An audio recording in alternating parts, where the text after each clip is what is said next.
Hey, Pastor Matt here, back with AskTVC. Been a couple of weeks, and so want to dive right into your questions. We continue to work our way through the book of James, but let me answer some of these questions. The first question is, why has the evangelical church been so quiet on the racial tension in America? What are we afraid of? Now, it's a great question. Here's the thing about evangelicalism.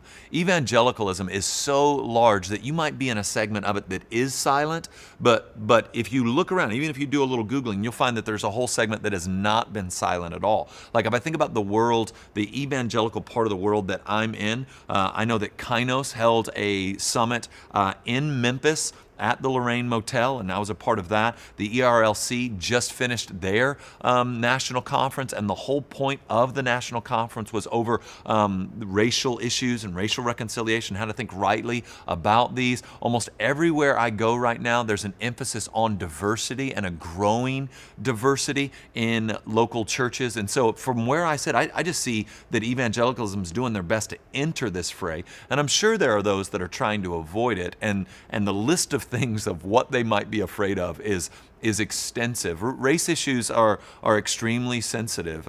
You might not know what to say or how to say it or how to approach it. And so if you don't have the blessing of having good friends that are of different ethnicities, then you tend to be far more hesitant to ever say anything publicly because you're not sure who you'll offend or how you'll offend. There's a lot of landmines out there, and I think that's why some people avoid the subject. But again, I've been super encouraged. It feels to me like for the first time ever, a big portion of evangelicalism is having this discussion constantly. So there's a part of me that's a little afraid that we might be rolling racial reconciliation up into the gospel. And I would argue that it's not the gospel, it's an implication of, so that we would need to be careful there. But I'm super encouraged by the conversations going on around ethnicity, race, and diversity. And so that would be the first one. The second one is, what is one book beside the Bible that a seeker should read? So great job clarifying there, beside the Bible. So for me, this has always been a no-brainer.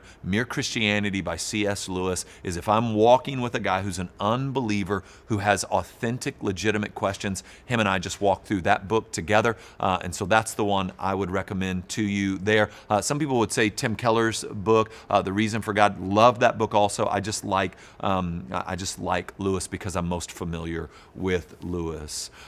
What encouragement is there for someone who is struggling to produce works from a faith that feels constantly battered? Well, again, here's where the Word of God bears its weight on us as believers. We know that we have an empathetic high priest. We know that he knows it's scary to be us, as Beth Moore likes to say. And so someone who's battered in their faith, honestly, I feel like can lean into the Lord sometimes better than someone who's not battered in their faith. And so let's be careful with how we're defining words and using words. To delight in my wife doesn't mean necessarily that I don't feel distant in certain seasons and I don't have a longing to get with her and connect with her in a certain way. So if you think about the Psalms of David, those Psalms are agonizing. As the deer pants for the water, so my soul longs for you, is not everything's great, but it's, hey, I'm dying of thirst here. I need to be with you. I need to walk with you. And so what I would work on first, more than you're just looking at works of faith, is you're working at knowing and trusting the Lord and taking steps of faith, whether the feeling is there or not. And so that's how I'd want to encourage you.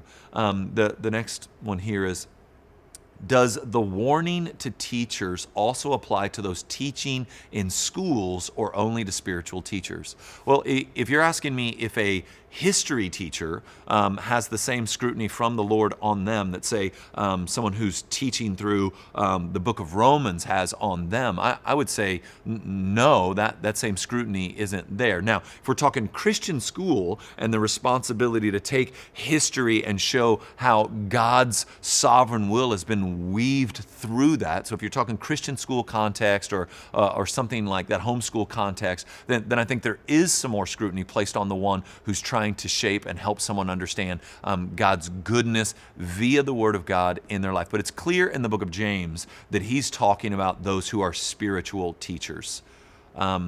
Must real works come from faith, delight in God, in order to be authentic, specifically in spiritually dry seasons? Now, probably shouldn't have picked that one because we've already answered this one. I think the longings of David to be near the Lord, whether that be Psalm 42 or Psalm 63 or Psalm 27, one thing I ask of the Lord, and this is all that I seek, to dwell in the house of the Lord all the days of my life, to gaze upon the beauty of the Lord and to seek Him in His temple. If you begin to read those Psalms and contemplate, wanting to know the Lord, wanting to be near the Lord. So I think these kind of questions are always about, where are my works? Where my works aren't flowing from joy. And so I would encourage you, man, to work on your joy, seeing God, savoring Christ, meditating on who God is, and then being very open and honest with your community about where you find yourself. Don't get into the veneer of pretending to be awesome when you're not, pretending to be okay when you're not okay. So be honest and open about, I'm struggling right now, I'm in a dry season. In fact, I just said this to my home group, or the group of men that I do life with on a deep level, just a month or two ago, where I'm like, I'm in a dry spot here where, man, I'm trying to get my eyes fully on Christ and be reminded of His beauty and grace. And so don't beat yourself up about not being just incessantly delighted, but rather feed that delight by marveling at Christ, what He's done. Read the Psalms. Psalms are so helpful for me. Love that David in one moment is like, I love you, I need you. And the next page, like, how long, O Lord, will you forsake me? And so I'll let David, let him encourage you in this season of dryness. I think that's... No, we'll do this last one. I always thought of works as a physical action. On Saturday, you defined it as loving God and others. Can you clarify? Well, loving God in a way that leads to others actually incorporates physical action, like to open up your home and be hospitable, to give to a brother in need, which is the context of the verse, to lay down aspects of your life for the good of others. Those are all physical actions wrapped up in a love for God that leads to that love for others. And so it's an overflow. And this goes back to the royal law of love that James mentions, that the great command to love the Lord your God with all your heart, mind, and soul, and then love your neighbor as yourself. So that's the flow. It's more of an order of flow than it is that it's not any type of physical action, but rather the physical action is being driven by a love for God, and not, I'm going to do this physical action to love the Lord, but because I've loved the Lord, I'm driven to do these things. So I'm hoping that clarifies on that night. Well, that's all the time we have for this week's version of AskTVC. We'll be back in 2 weeks.